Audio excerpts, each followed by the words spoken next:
Good morning. Welcome to The Secret How to Fight CPS and Win.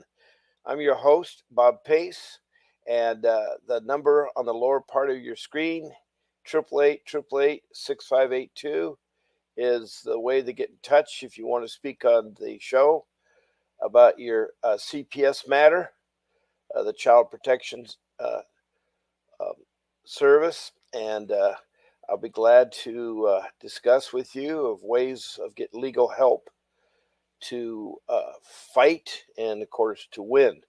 Today we have nobody that wants to speak, so I'm going to talk to you. I know it's the holidays and people really want to be with their families and so forth. This is a good time of year to talk about, family and what some of you may know or not know is, what happens if a social service worker from CPS department comes calling or comes knocking at your door or sends a letter or something like that. You have to be aware there are many people out there across the country that are struggling. They may be having drug addiction, they may be having other kinds of issues, financial issues, a loss of a job, maybe a loss of family one. There's also abuse that does take place. Unfortunately, there are children that are abused. And the whole idea is to have a way to get your family right again or get them together and so forth. I speak from a firsthand experience. And um, my firsthand experience uh, was a hard one for me. It still is. It took place in 2015 to about 2017. And now it's 2024. And I'm still in a very difficult um, uh, transition that hasn't really smoothed out. It's one of the horrors that we get ourselves involved in. We, as people, depend a lot on our government and our agencies are supposed to help people. And that's what social service is all about. They give help for food assistance to find a job, to help you with your medical insurance, Medicaid, and so forth. It helps out with seniors. So one of the areas is the CPS, the Child Protection Services, and they're entrusted to watch our children. Every report they get, if someone calls in, for instance, a teacher is required by law if she suspects any kind of child abuse. So if a child goes to school and says, "Daddy touched me in an appropriate way," or "Mommy touched me in an appropriate way," or like that, then they have to follow up and investigate it. That's the problem where it gets tricky because a lot of times things are distorted, stretched, or whatever it is, and you as a person have to figure out, um, how the best to administrate your case. And what I wanted to go right there is that if you do receive notification or the social worker wants to come by, the CPS worker wants to come by and talk to you or something like that, you got to have representation by an attorney. CPS, fighting CPS legal matters are really important. And there's a good attorney that I work for, Vincent W. Davis. He has a law firm, and he goes anywhere in the U.S. to help defend. And again, the number is 888 and you can call and set up a consultation with Vincent Davis. He will, talk up to 30 minutes. And there's also the link that you can see on the bottom of the screen and so forth. Vincent is a real qualified attorney. He's seasoned. He's a trial attorney. He knows how to work with children, and he knows the system quite well. And one of the things that I did a bad mistake, and I'm kind of relate my stories because maybe some of you have similarity, is that I was being constantly um, uh, being asked to speak to a CPS worker or something like that, because there's alleges that supposedly my children didn't have electricity or water, no food, didn't go to school, which was far from it. Unfortunately, some people were thinking that they were trying to help and actually made matters worse. And at first, I did talk to them because I thought they would be a legitimate agency, and of course, I had nothing to hide. I'm not on any kind of drugs. I don't have any kind of bad things with my children. I know my children lived in a clean room, a clean environment. They took baths. There's always electricity and food and so forth. The only hiccup in my life was that when I lost my job and my parents were dying, I had all my parents' belongings in the house, and it ended up kind of being a clutter. If you can imagine your house, and suddenly you got your parents' things in the house with boxes and so forth, it is kind of a clutter effect. But anyway, eventually the social workers met, but I only met with them outside in the street light. I refused to have them in the house. And at that time, I did not know about getting an attorney, and I wanted to get an attorney. If I knew that, that's my first thing, because you don't have to let them in your house. You don't have to talk to them. If you're approached and you read what's in that letter, or you received a phone call, you don't have to answer the call. What you can do is turn it over to an attorney, and they would best advise you. And they will end up creating some strategies of how to best uh, take care of your um, issue and so forth. Eventually, the police showed up one day, and I didn't know they were going to show up. I guess the Child Protection Agency wanted to get the police involved for whatever reason. I have still no idea to this date why, but um, they won't say too much to you. The Child Protection Agency plays games. I hate to tell you that. They're not your friend. I've yet to meet a good CPS worker, and I'm talking from the top down, because where I live, I went to the top. I went to the person that lived in what I call the Taj Mahal. They have very rich settings, and I said, "There's something wrong here. It doesn't make sense, and you need to help me." And all they do is they say, "Yes, yes." They get you in touch with supervisors who are just as bad, and all they'd want to do is get your children into foster care, break apart the family. No intentions of bringing the family together. That's one thing that's missing in CPS.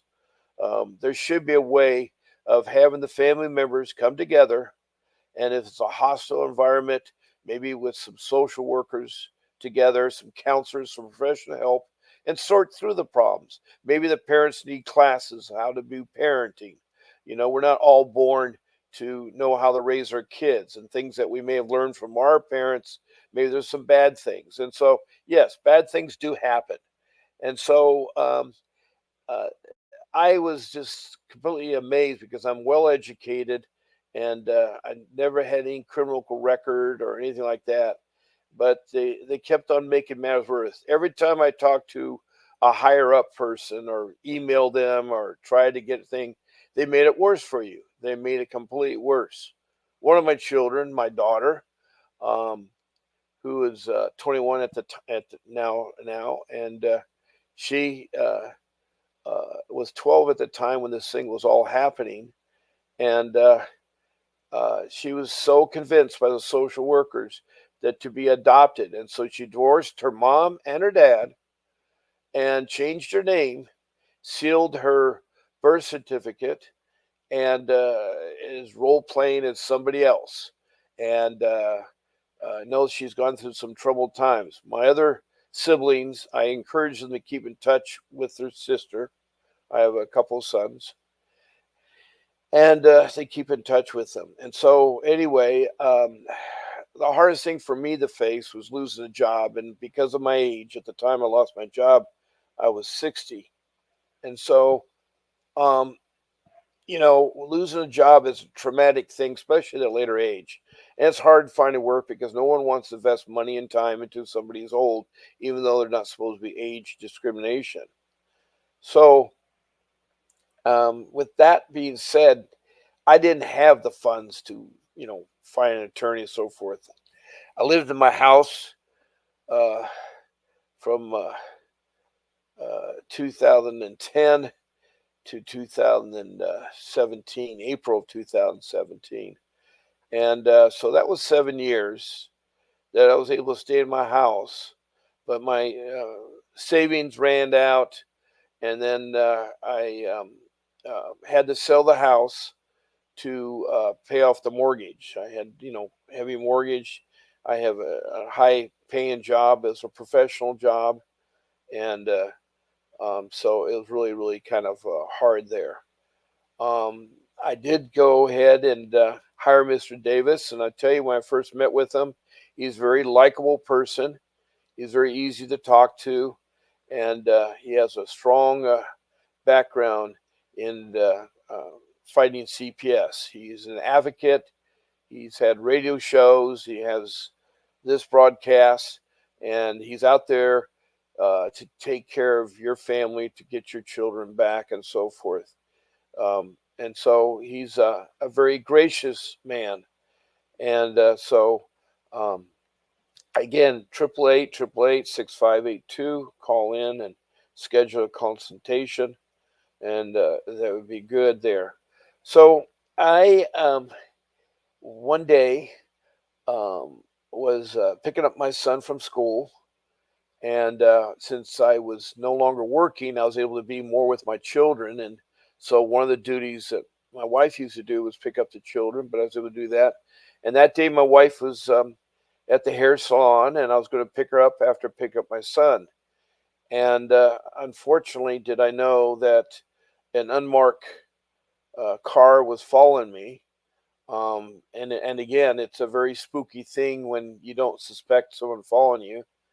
And then um, I was driving along, and a police car came out of nowhere. And I guess what this unmarked car did is that they flagged a policeman to pull me over.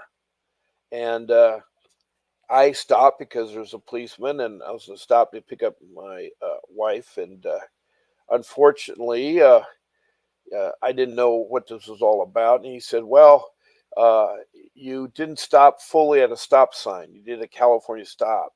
I always try to count 1,000, 2, 1,000, 3, 1,000 as a stopping point. But I guess this guy decided to use this as a ruse to stop me. Once he pulled over, he said, "There's a guy in the back car behind me that wants to talk to him. He is an officer." And so this guy came up, and sort of a young fellow, but it looked like to me he was determined on a mission.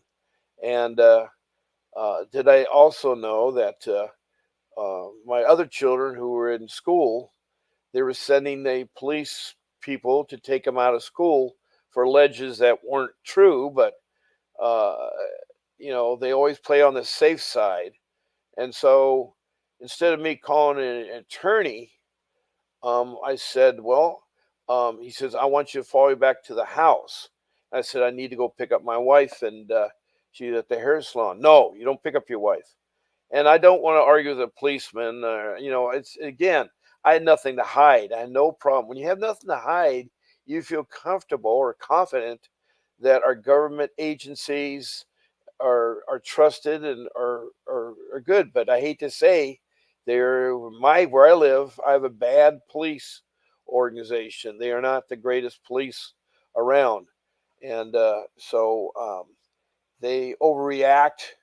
And the police, I admire the police. They have a terrible job because they have to deal with the bad guys and the good guys, and they don't know who's bad or who's good, and they always get fingers pointed at them and so forth. And so I don't want to say it, but there are bad apples, and I guess I had a bad apple. And of course, you come back to my house, I'm standing out in front, and the social workers come up and try to talk to me, and I have the policeman. Next thing I know, I have code enforcement coming, and suddenly I have all these people here, And my little son, who's trembling, he was only in the sixth grade at the time, and so he's young. He's what, 10 or something like that, and he doesn't know what's going on. He's hanging on to me, and at that time, if I knew what I knew, I would have said, "Well, do you have a search warrant?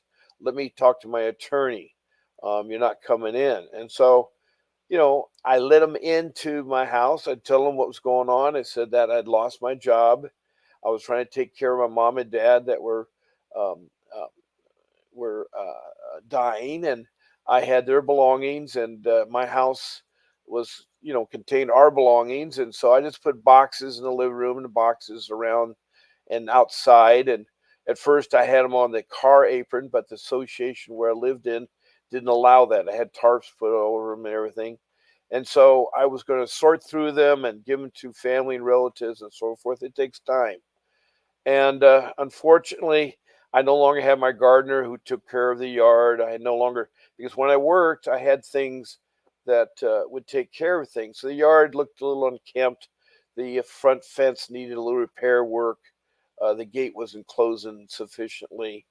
And of course, the curtains were drawn, and they were insinuating something. So they looked over my house, and he asked me, why do you have this there and all that. And like, I was trying to talk to him, but I was also having coded for it. Do you have smoke alarms? They were looking for something that they could bust me on. And to be honest with you, they didn't find anything except they feel the boxes were too high and it was unsafe for children. And these children were higher than the boxes, but they wouldn't fall on them. And it wasn't put in a precarious way. It was just cluttered with boxes and furniture and things like that. And it was somewhat neatly organized, and it was in the yard and on the front porch and in the house, in the garage, and so forth. But it's a lot of belongings, and um, we uh, um, I proceeded to talk and to the social workers. But the thing was is that the social workers wanted to ask things, and you should never talk to the social worker without representation. Um, that's where the attorney comes in. I realize it's a lot of money retained. Most attorneys require a retainer fee. Very few attorneys I know work pro bono. But um, this, so, when this was going on and so forth, my wife, who had scoured at the internet and Googled it, came across Vincent W. Davis. And so after my interview and stuff, I finally met with Vincent Davis. And of course, I'm told I did everything wrong. I should let him not in my house. I should not discuss the case. And again, uh, did I know what I was getting into? Because the court systems for the children is like a cattle affair. If you can imagine, in the old days, the cattle would come in and they corral them into pen areas, and they try to mass load them on and take them off to the butcher.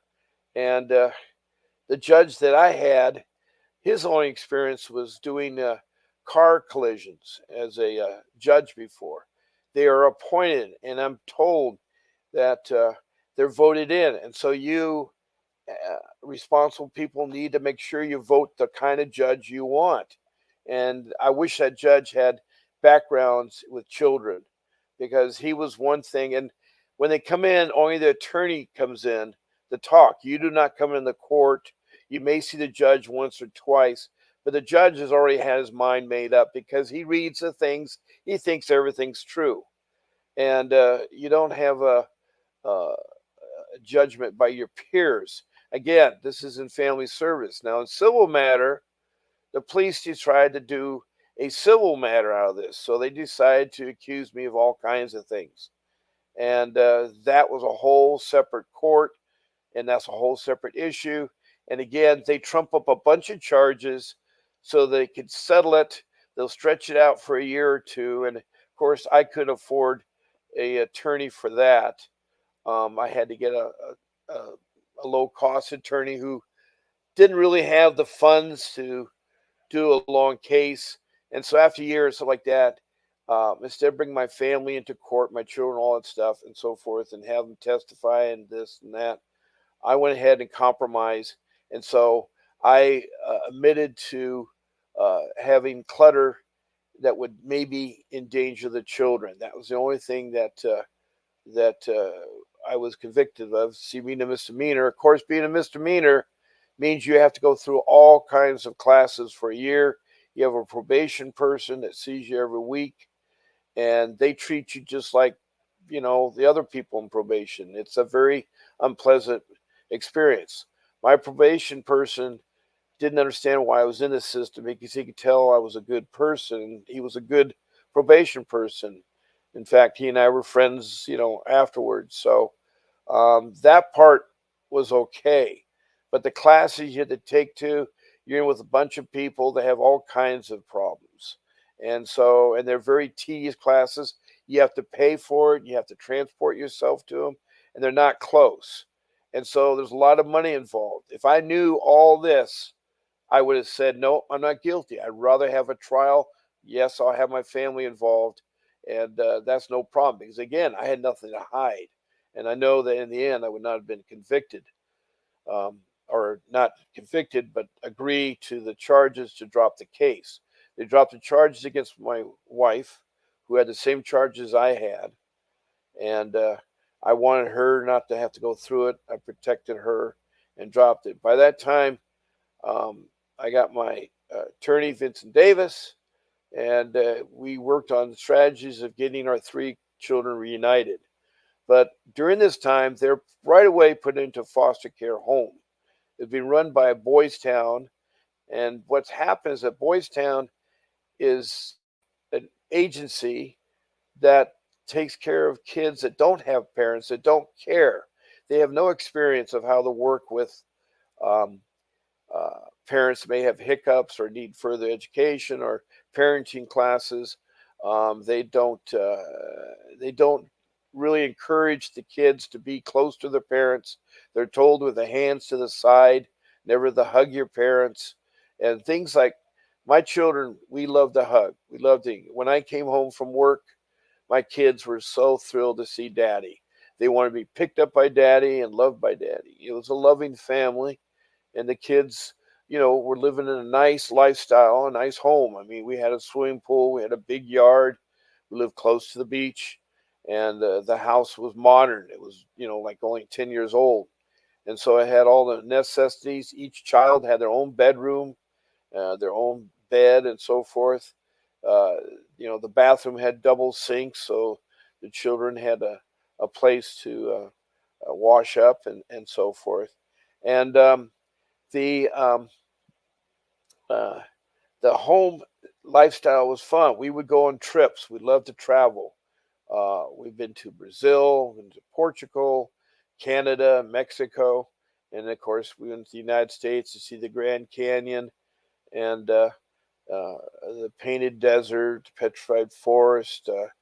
We would go skiing up in Mammoth Mountain, the snow mountain there. It's close to where I live. Well, not where I live, but it's a little bit of drive there. But we did a lot of family outings. We believe in outings. We live close to the beach, so we'd have picnics on the beach.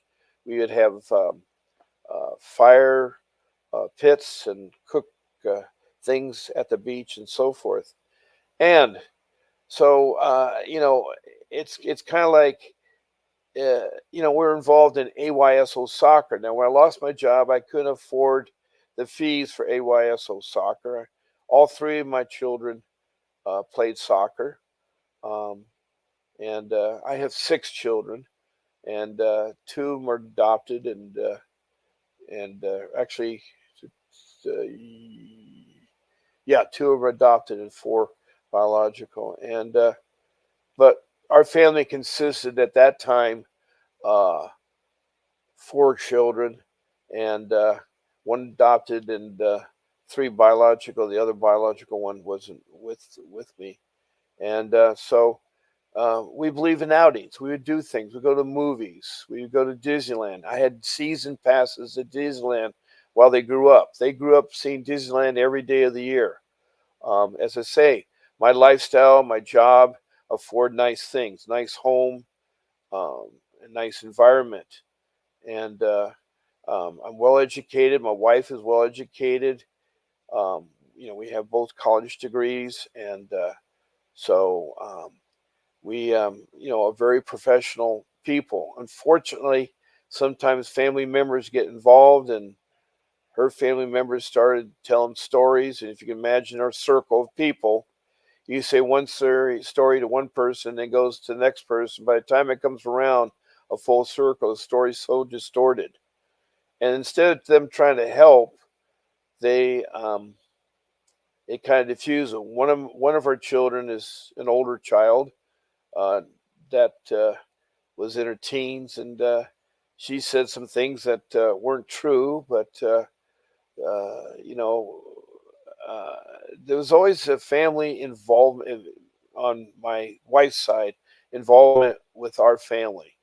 Um, and so on my side, my mom and dad loved us. They were at our wedding, and they were very giving parents and so forth. And I have a couple of sisters, and so we had some trips to Hawaii and so forth. And so, I look back and you say to yourself, well, what is this? Why is this CPS?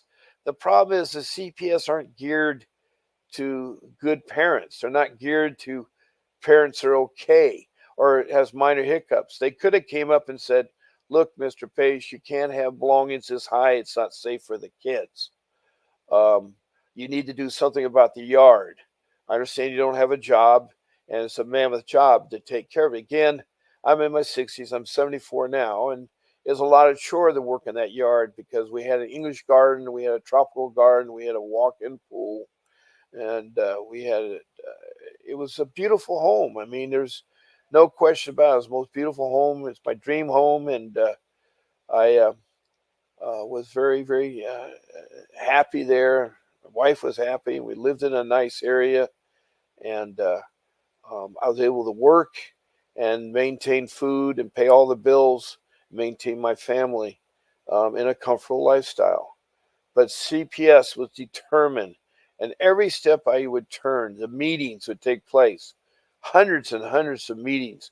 I'd go on my way. I'd pay for all kinds of additional fees that money I didn't have. And I used all my savings on CPS. CPS probably cost me over $2 million they got out of me. Um, and I only got back two children out of that. And those two children are still with me, but they're struggling now. Even though the thing is over, they're still struggling. The other children that were taken away are still struggling out there because I know my children see each other. I tell them to keep that bond going. And the judge, when you say talk to the judge, it doesn't happen. It's really weird. They go in there and the attorney, and again, I had a public defender in the beginning, and that's a big mistake. You out there should get a attorney. I know it's hard, but public defenders, they're overlated. They may have 20 cases that they're trying to handle, and they only give 5 minutes. And the courtrooms are full of people in the courtroom, and a lot of them are people that have just come in the United States and don't understand the system. And I'm not going to digress to talk about why they get all the benefits. But anybody that's in the United States, whether they are a citizen or not a citizen, gets the same benefits. They get free schooling, they get free hospitalization, they get jobs, and they get social services. And so, if the systems that they're used to in their country is different than here, and there's a lot of the people there. There's language barriers. You need translators, and so it's not a very pleasant court. Now, maybe in other states, but I've talked to a lot of states. I heard horror stories on the Indian reservations, especially South Dakota with the Lakota Sioux. And so I know firsthand about things. I've heard people from New York, Pennsylvania, almost every state. And it seems like the majority, and I hate to say it, 99% of CPS, they missed the boat. They missed the boat. The one thing they missed the boat on, and this is the key point, we need to bring the family back together.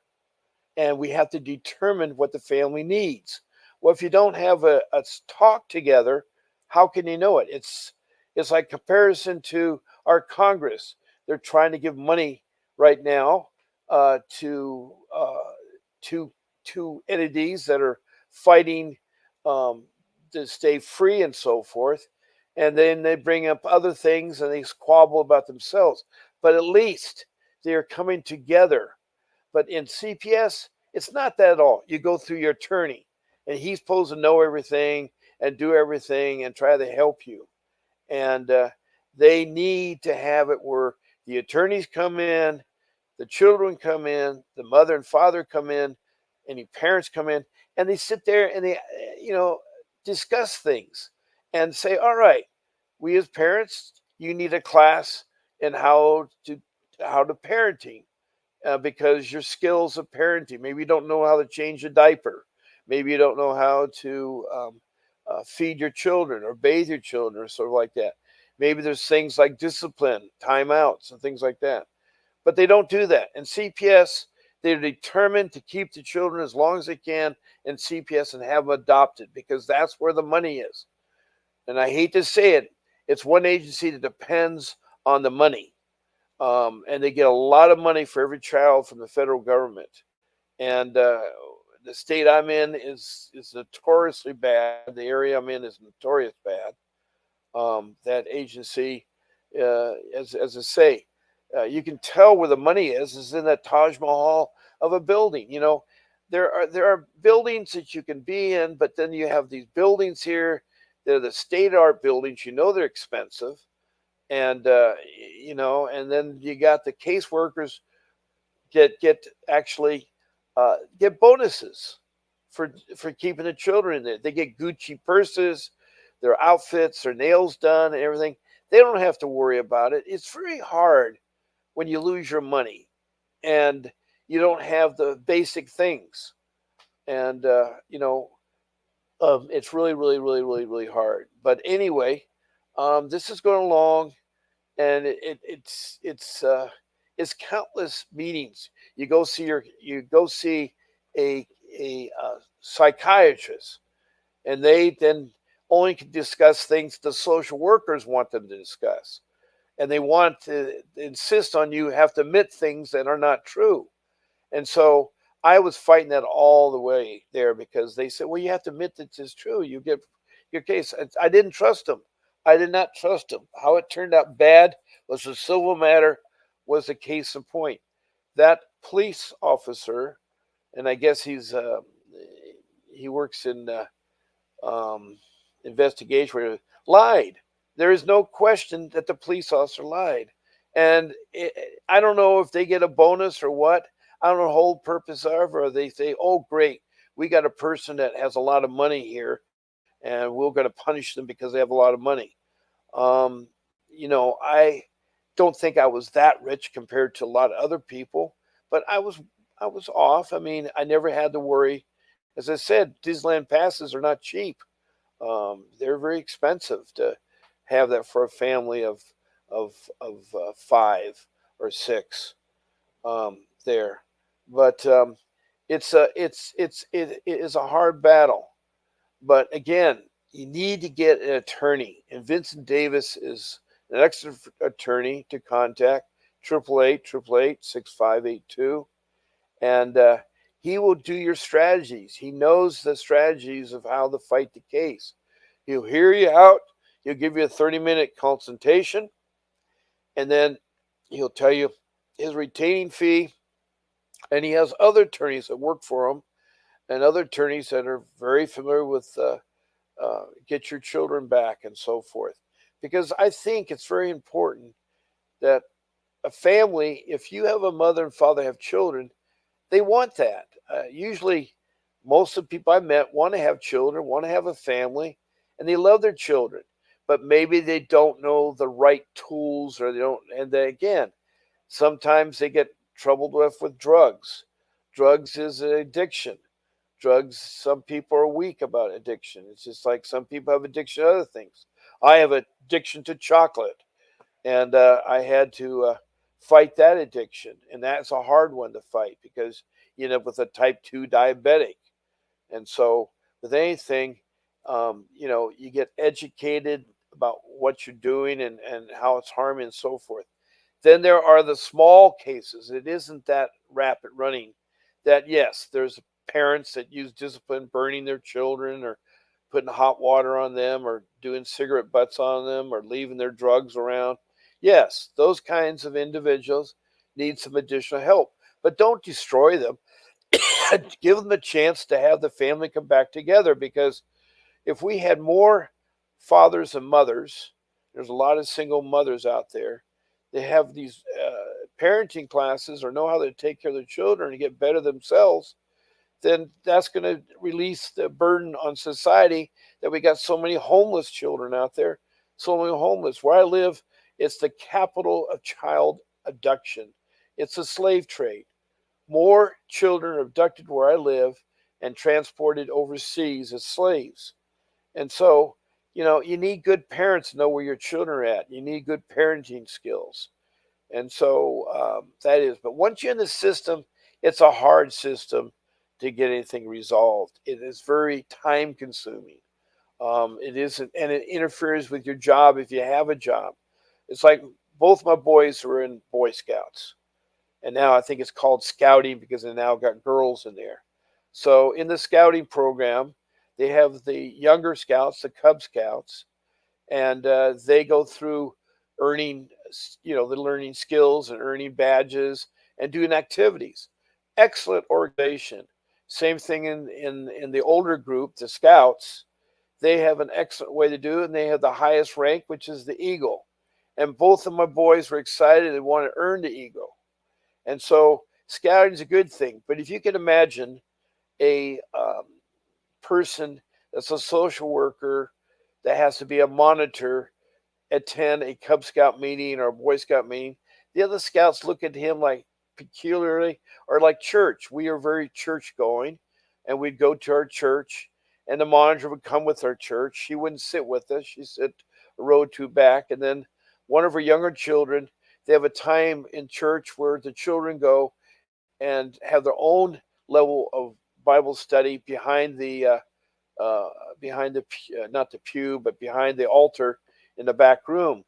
And I found out later that our monitor scolded our son. And in the foster care system, um, they would end up cuffing my son in the back of his head and made him cry. There's so many times my children alone would cry. Why? Why? There are foster care people out there that really love children that want to help, but I hate to say it, a lot of them look at the money because they're paid money. They're paid so much money. It's unbelievable. Uh, that's the sad part. If it wasn't a money thing, there'd be something different, but they paid money. And so money is what makes the whole game go around. If you have enough money, you can get an attorney. And but you can win at beating CPS, and you can actually have a lawsuit against them if they did something wrong. Our social worker lied. She lied underneath oath.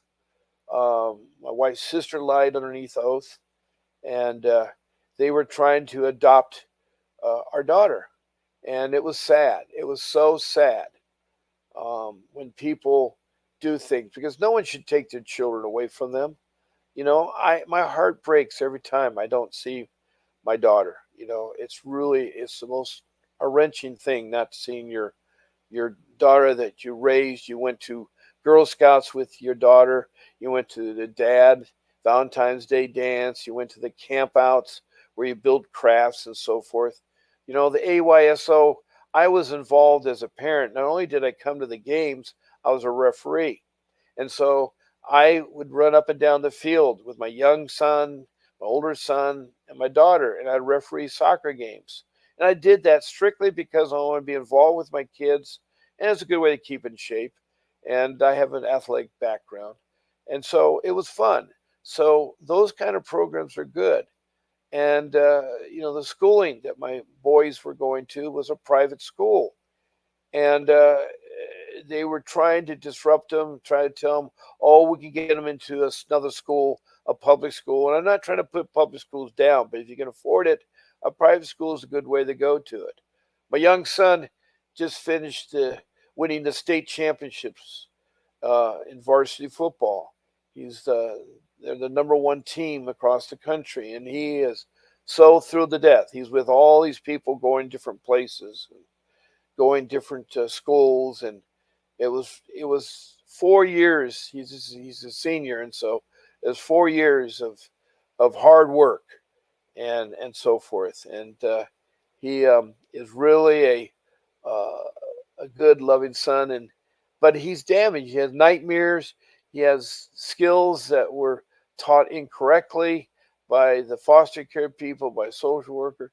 It's sad. There's so much corruption, and again, it all stems from who you vote in office and so forth. The judges are not appointed, but they're elected, and you come a chance to vote. You need to make sure you vote the right judges in there, because one day you don't know it. But again, my my case went on, and it would go on and on. There was times that, for instance, there was an incident where because I had a misdemeanor conviction, I had to have a restraining order until the time was up on that while I was doing that. So I couldn't be any close to my family 100 yards, my children who live with their mom. And I went and got a place for them, strictly for them to live and so forth. But I always stayed away. I was down the bus stop because they could see me. Um, they didn't have to be away from me, but I'd be away from the residents. And so the social worker would lie. My son proved a case. He took a measuring wheel and measured the distance and said that she was lying for what she said that transcribed. And there's a 100-yard rule, and I was well outside the 100 yards rules.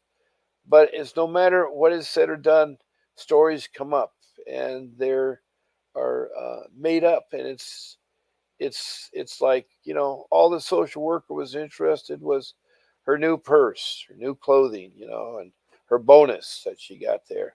So the driving force for her was money.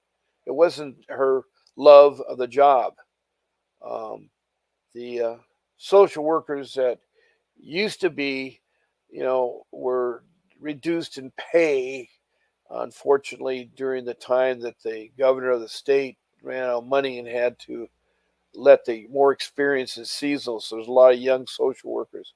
And how can someone who maybe has had a 1 or 2 years old be in command of child protection services? I mean, command in the sense that they can go and make decisions when they themselves are not a parent, they're not even married, and they're making very life things that are going to affect the children, the parents for life. And so we need to, work these strategies out. And, um, first thing you should do that is really helpful that I should have done is that you get a diary out and you write down every day what transpired, what happened. You write the time, the places, and the people you see, and you keep track of that. Um, and that diary would really, really help. And that's something I wish I had done. And I'm telling you all that something like that happens. Keep track of your letters and paperwork. Um, there's so much documentation they put things, and if you don't sign, you object to it, they'll still run it through, and they believe it's is the truth. Uh, it's like you're guilty until you're proven innocent, and it isn't like you're innocent till you're proven guilty. In the civil matter, that's how the civil works. But in child protection services, you're guilty, and they try to make your paper look like like you did something really awful. And there are stories, you read them every day about how a child protection social worker went out to visit and thought everything was all fine. It did several times, and the child ended up dying. And so, um, you know, uh, there isn't one thing that fits all. It's basically they need to take a lot more education classes. They got to have be a season. I think a person should at least have 10 years experience as a social worker, or what's a social, as a ride along, or until they've developed the skills. Because you got people that only been in for 6 months, they're making decisions that are going to affect this family for their lifetime. It's it's really, really, really sad. And uh, the system is really, really sad. It's got to be changed from the top dog to the bottom. It's got to be redone, and it should be some type of group of trustees or people from the community that oversees it, like a board, and oversees it and implement things. And they should be answerable to things. They are allowed to do things that are unethical. And I know it sounds terrible to talk about an agency, but we do have a lot of issues with them, and our focus is to fight CPS and win, to get your children back, to become a family again. That is the goal that we want to do as a family. Yes, my family's back together again, and thankful to Vincent W. Davis who helped get my family back, but it isn't functional as a family because there's a lot of scars, a lot of wounds that have been healed. Even today, it affects my wife. She'll break down in tears, because we don't see our daughter. I don't know if any of you have experienced losing a child. Heaven forbid, never lost one through a death. But having a child that's still alive that you can't see or touch or be around or enjoy or watch them grow up or things like that is a horrible, horrible experience that a parent shouldn't have to go through. And that's something that, I can relate to at least three of my children. One didn't really start to go bad till she was 25, but one at 3 years of age has never seen her dad. Her last words is, "Dad, why do you have to go?" And it was really, really sad. And again, um, a lot of this relates into divorce, and divorce is a whole separate matter. But divorce should be the last choice. In the court system, I got talked into my first marriage of getting a divorce, uh, and I had to hire a judge, hire a private stenographer or court reporter, and I hire a private courtroom and so forth. And it was a waste of money and time. I should stick with the public system. And it, when two people can't be together anymore, that's the sad part, because marriage is a marriage of two people through better or for worse. And my wife has sat through me for 30 years. And uh, my two sons um, are still with me. And we, as a family of four, are struggling right now. I did get a job for a year and a half, but unfortunately, that job fell through because they find out your age and they think that, oh, an old person can't do work. Well, we got two president candidates that are really old, and they have the hardest job to do. They have the United States to lead. So this thing about age is wrong. You should not be judgment of age. And yeah, you may have a heart attack. Well, you may have a heart attack at age 20. You may have a heart attack at age 30. You may be gone. No one knows the answer. So they shouldn't use that as justification not to hire someone or not make work available and try to push them out of the company. And in my case, I had a wrongful termination, and it's perfect for a lawsuit. But again, I don't have the funds, and I just uh, don't understand a lot of things. But talking does help. I think also getting it off your chest and talking about it through a circle of friends or through a professional, and we all should get some type of counselor, a therapist to talk about things. And um, it's it's a hard thing to go through here and so forth.